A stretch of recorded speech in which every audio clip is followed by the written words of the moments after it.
A lot of you guys have been asking, because we've been living in Mexico so long, do we have plans to get Mexican citizenship? And what's the process like anyway?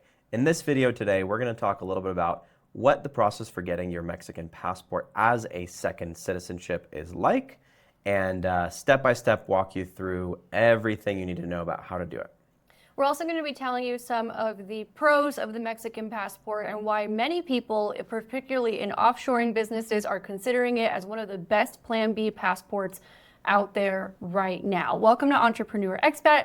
I'm Amanda, this is Justin, and on this channel we talk all about how to make money online so you can go anywhere in the world. We talk about investing and doing business internationally. We talk about living in other countries. Right now we're spending most of our time in Mexico and so much more. So if that's something that you're interested in, make sure to subscribe and hit the notification bell so you don't miss a single video that we have coming out on this channel. And go ahead and do us a favor and give this video a like. We have a mission to get in front of 1 million entrepreneur expats or aspiring entrepreneur expats, and you can help us do that by giving this video a like. Many of you have been asking us two things in emails and in our direct messages on Instagram and also in the comment section. Thing number one, you've been asking a lot of real estate questions. Can you help me find real estate? Should I buy things in foreclosure? Should I buy land or should I buy a house? Number one, we can help you make the decision that's best for you with our real estate partners. So if you're interested in doing that right now, just go to entrepreneurexpat.com/consult. We've been making connections with people all over the country for the last 6 months that can really help you, who are experts in this field. And number two, we are going to be doing a series of videos with some of our real estate partners answering all of these questions that you guys have coming in, because the system here is different than it is in the United States. And then the second thing that you guys ask about all the time is, how do I get started in digital marketing so I can live in other countries? We have two places where you can get started. Number one is our Get Your First High Paying Client Bootcamp, which you can find below. That will give you kind of the basics of what you need in order to understand how online business works. And the second thing that you can get is you can get our YouTube Mastery Workshop, which explains exactly how we turned this channel into a 6-figure business in about 90 days, actually. And not just this channel, but we also have another channel that's growing very rapidly, and people just started buying coaching sessions right off the videos. And we explain the exact process on how to use YouTube in order to make money. So that's youtubemasteryworkshop.com. We will leave the links to everything below for those of you who've been asking. So jumping right into it, why would you want to consider the Mexican passport as one of the passports in your portfolio? So there's a bunch of different reasons, and one of the main ones is that you can get visa-free travel to most of the world, except for US and Canada. You do need visas to visit the US and Canada as a Mexican citizen, but if you already have a primary passport, let's say a European passport, which gives you basically visa-free access through ESTA, to the United States and easy access to Canada, or obviously a US passport where you can visit Canada without any kind of visa, then that doesn't really matter. It's a great second passport to have. But even if it's the only passport you have, you can access Europe visa-free. You can access so many other countries. You don't even need a visa to go to Japan. And I think Japan, you can stay up to, I believe it's 180 days on a Mexican passport. They're not as lenient with other passports. Brazil is also starting to require visas for Americans. They used to, then they took it away. Now they're bringing it back. And with a Mexican passport, you can pretty much go to Brazil, no problem. The second reason why you might want to consider the Mexican passport is because Mexico does allow for dual citizenship. Now, this is really important because, for example, you've been in the process of looking at other passports that you can get through your ancestry, and not every country allows for dual citizenship. Mexico does. So if you are in the process of wanting to build a passport portfolio, which many of you who are asking this question are, then it's a good option, because then you can have your US passport or your Canadian passport or your EU passport and have your Mexico passport, no problem, and travel in between all of those places. It's also lauded as probably the best B passport by Nomad Capitalist's Passport Index. A passports, like EU passports, come with a lot of visa-free travel, but there are also a lot of responsibilities. For example, very high taxes. You just have to look at Shakira's story with Spain and the Bahamas if you are And that curious whole about situation. how Europe can turn out sometimes in terms of the high taxes. And obviously, if you're an American, well, you're getting taxed all over the world just for being a U.S. citizen. Sure, there are some exclusions, but there's a lot of paperwork involved. You have to do calculations based on the number of days you're in the country. You have to file reports for every bank account above a certain amount, and investment accounts in other countries, and property and businesses that you own. And they really just like to keep tabs on all of their citizens versus there's a lot of other countries like Mexico that does not tax you on worldwide income. And so the so-called B passports, like the Mexican passport, still give you a really good range of visa-free travel, but don't come with the responsibility that a lot of those A passports do. Another thing is there's less baggage with a Mexican passport right now. A lot of what we're seeing right now with US passports and Western European passports and maybe even Canadian passports is that they're starting to come with baggage, especially the American passport, because it's getting harder to open bank accounts in other countries if you're an American or Canadian. Yeah, it's getting harder to open bank accounts in other countries. And not only that, it's just particularly with Americans, we are American, and maybe we'll start seeing this with the Europeans as well, is, we've been involved, the Americans have been involved in a lot of wars and a lot of conflict and foreign influence, not so great stuff things. like that. Yeah, we actually got a press release just last week, which we'll do a video on if you guys want us to, on how the U.S. influence around the world, the positive perception of the U.S. has actually significantly reduced in the last year or so, and people are actually now starting to see China as a more positive influence than the United States. Yeah, in fact, this has to do a little bit with this video, so we won't go too off track, but if you look at some of the downsides right now of having a Western passport like we do from the US as your only passport, the EU just said that they're going to actually side with China in the trade war against the US. Yeah, they were having talks with China last week. Yeah, and we've talked about this before in other videos, but the world is becoming quickly much more multipolar than it was 5 or 10 or 15 years ago. And so it used to be that those quote unquote legacy brand countries like the US or Canada were really where everybody wanted to move to immigrate to find jobs, to find opportunity. And more, there's a lot of other countries with opportunity. And we'll mention that as a pro for sure about Mexico, is that Mexico has one of the largest growing middle classes in this part of the world, and in a lot of stats as well. Like they're growing very, very, very rapidly. The economy is growing.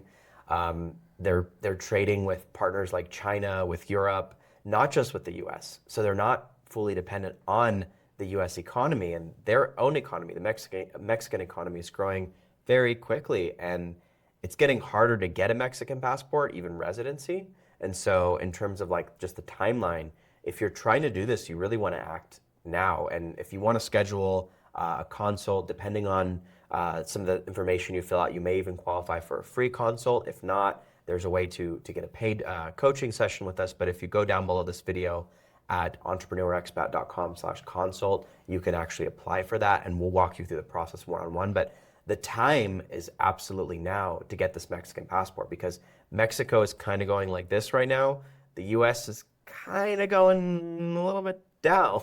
It doesn't matter who's president. Yeah, we actually had another article sent to us last week from the New York Times that was featuring Mexico as a beacon right now. And, all the political polarization of the US aside on the article, because we all know where the New York Times lies in terms of that stuff, the important part to note was that now you have people from all over the world moving to Mexico because they see a lot of economic opportunity here. And one of our real estate partners here, who actually does a lot in terms of investing, helping people invest in commercial real estate, we're going to have some very interesting content coming out on that soon with him. But one of our partners here actually sent me an article yesterday, and he was like, hey, one of the largest real estate firms in Mexico just released this study. There's 100 houses being sold to or properties being sold to foreigners every day in this country, and 60% of them are American. And the numbers keep growing and growing and growing because you have people from all over the world now moving to Mexico because, yeah, Mexico has its problems, and We'll do another video about those problems and the myths of Mexico. But number one, every country has its problems.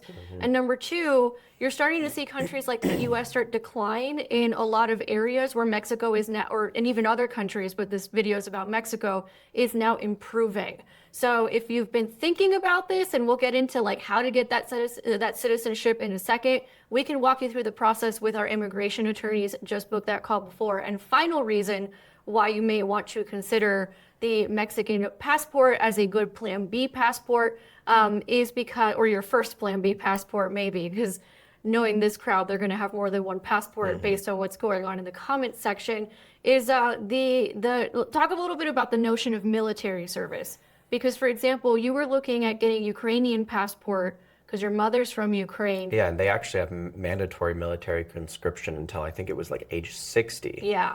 For men, and they don't, because they don't recognize dual citizenship. If I had a Ukrainian passport on Ukrainian soil, I'm just considered Ukrainian. So I would have been dragged into basically a war. I'm trying to fight the Russians right now. Yeah, I could still theoretically get permanent residency, and maybe if Eastern Europe calms down, maybe we'll end up getting residency in Ukraine. But I definitely do not want to get a passport because of those requirements, and because they don't fully recognize dual citizenship. Israel as well does have mandatory conscription. It is only until a certain age, so I think it was around 26. Something like that, yeah. So I wouldn't have to necessarily serve in the army there because I'm in my 30s. But Mexico does have military conscription requirements for naturally born Mexican citizens, but typically it's done as a lottery when that person, men specifically, when they turn 18, and they can also choose civil service instead of military service. But I have not seen any cases of them actually requiring foreigners or dual citizens to serve in the military, and usually it only happens right when the men turn 18. Yeah, and they're not involved in any wars. That's the main thing. So the likelihood of you actually seeing combat is very low versus in other countries, especially Ukraine. Like I mentioned, I'm Ukrainian through descent on my mother's side, or like Israel, both involved in some wars right now. Mexico is not, and Mexico is also very politically neutral. So overall, less likely that you're going to get involved in conflict, either just as a civilian or pulled into it because you have a passport in that country. So there's a lot of pros there without really too many cons. No, not too many cons from what we've seen. So now I see why Nomad Capitalist was like, in his book specifically, he mentioned Mexico as like, if you're starting out and you're getting your first, second passport, Mexico, go for it. It's probably the best one for a first, second passport. All right, so let's get into how to actually get this Mexican citizenship, because you guys have been asking about it. So way number one is obviously birthright citizenship. So either you were born in Mexico or perhaps you were born abroad, but at least one of your parents is Mexican citizen by birth. So that would be one way of doing it. Most people know that. The second one is naturalization, and this is where we start running into the distinction between whether it's going to take you 5 years or 2 years. Yeah, I'll clarify. So in most cases, you do need 5 years of total legal residency in Mexico. So let's say that you are retired, because typically Mexico will only give you permanent residence as that first step to citizenship if you're at retirement age or near retirement age, or you've got a pension. But I haven't heard of them giving it out to anyone that wasn't at least in their 50s or 60s. So if you get your permanent residence, you can get that at the consulate if you qualify through income or investments and savings. Then from that, you can go and live in Mexico, and you have to actually show that you're living in Mexico, that you have 5 years of legal residency in Mexico, not as a tourist. Typically, they also need to see that in the last 2 years before actually applying for your Mexican citizenship, you've spent at least 6 months per year in the country itself. And in terms of how to get residency, let's just go through that really quickly as a little recap. So number one, you can do it based on your income. The numbers vary depending on whether it's temporary or permanent. We did it through income on temporary because we're not retirement age, so they would not give us the permanent residence. And right now, those numbers look like you have to show about $4,200 a month. In income, usually remote income, and if they're asking for remote income, they also want a letter from your employer. Unless you're self-employed. Unless you are self-employed. So for those of you who've been asking, how do I get into digital marketing to make money online, make sure to check out those 2 courses below, the Get Your First High-Paying Client Online Bootcamp and the YouTube Mastery Workshop. Purchase them. They each take about 4 hours each. You're good to go. So that's way number 1. Way number 2 is through real estate. You can actually qualify for residence through real estate depending on how much you invest into real estate here. And way number 3 is by investing in a company. And there's ways that you can qualify for residency that way. If you're interested in any of those, we have partners all over the country who can help you with it. So once again, it's entrepreneurexpat.com/consult. And how do you actually apply now for that Mexican passport once you've met the requirements? Well, you apply for naturalization. Typically, that is done at one of the government offices. I believe it's called the SRE, the Secretaría de Relaciones Exteriores, something like that. So you go there, you can apply for your passport after providing the right documentation. The entire process can take several months and can include a test of the Spanish language and Mexican culture and history, and then you get your passport. And it's pretty much as simple as that. We're about, I'm a little farther along in the process than you are, so I will only need about another 2 years total before I've met the 5 years spent in the country with residence, and I can apply for my Mexican passport. And then you can either wait another 6 months to a year, or probably just get it through me, I think, because technically I'm going to be a Mexican citizen. Yeah. So we'll see what's easier. I'm going to be married to a Mexican citizen at that point. So so that's typically 5 years. There are ways that you can get it in 2 years. And these are the ways. So number 1, if you're married to a Mexican citizen, then you can get it in 2 years instead of 5.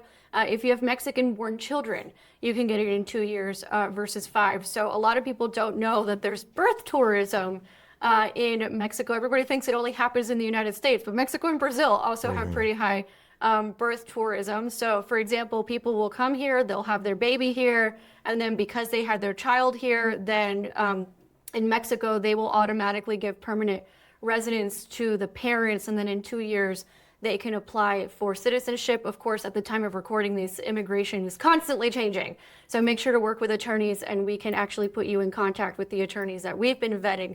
The other way that you can get it in 2 years is if you're from another Latin American country or Spain, kind of similar to what Spain does now, that if you're from Portugal, where if you're from a Latin American country and you go live in Spain for 2 years, then you can qualify for the EU passport. It's a similar thing here, just in reverse. Which means that technically after we get our Mexican citizenship, we might actually be able to apply for a Spanish passport if we wanted to. If we've lived over there for 2 years. Exactly, yeah. But we have to be careful with the taxes. Yeah, we don't want a situation like the one Shakira had. Her hips don't lie, and neither do her 1040s. Moving on. You can also get it in 1 year if you are a refugee or if you've made exceptional contributions to Mexico, like cultural, scientific, or athletic. So sometimes what you'll see is, like, for example, you'll see this in the Olympics, that maybe someone is from one country, but they're competing under the flag of another country. It's because that country said, hey, if you compete under our flag, we'll give you citizenship. Mm-hmm. So normally it's something like that, where you have to have some sort of massive contribution to the society, and then they'll let you do it in 2 years instead of 5. And if you were also a descendant of Mexican parents or grandparents, you still might be eligible to claim citizenship. Also, if you were a descendant from either Mexican parents or grandparents, then you can still claim citizenship as well, even if your parents, for example, did not have Mexican citizenship, but your grandparents did. There are ways that you can go to the Mexican authorities here and claim your Mexican citizenship directly. So you don't have to go through the whole process of waiting. You can directly get your Mexican citizenship. So that's a way that if people have Mexican grandparents, they can actually get a passport here very quickly. So these are the ways that Mexican citizenship works and how to get that Mexican passport. Depending on what category you're in, then you can kind of figure out where it is that you fit. Now, could you theoretically do all these things by yourself? Yeah, sure. Theoretically, you could. Probably not the greatest idea to try and do immigration things by yourself. We've seen people try and do it by themselves, and then there was like one little goof on a paper, and then that's it. They have to start all over again. It can get very messy, and these laws are always changing. So, for example, we just saw Mexico basically cancel, for all intents and purposes, the regularization program, which a lot of people were banking on. And we'd been telling you guys for about a year that it wasn't going to last much longer, and it turns out we were right. So these are things that, number one, you want to move on very quickly as you can, because they're always changing. Immigration typically gets harder with time, not easier. And number two, while you could do it by yourself, why would you? Why would you deal with something so complex by yourself? In which case, we can help you with the team of immigration attorneys that we have built here in Mexico. They're the ones who know all the details about the law and what papers you need, and we can help you through that process with them. So entrepreneurexpat.com/consult to get started on that. Thanks so much for watching, and we will see you again next time. Make sure to like, to subscribe, and book that consult with us right below this video, and we will help you on your entrepreneur expat journey.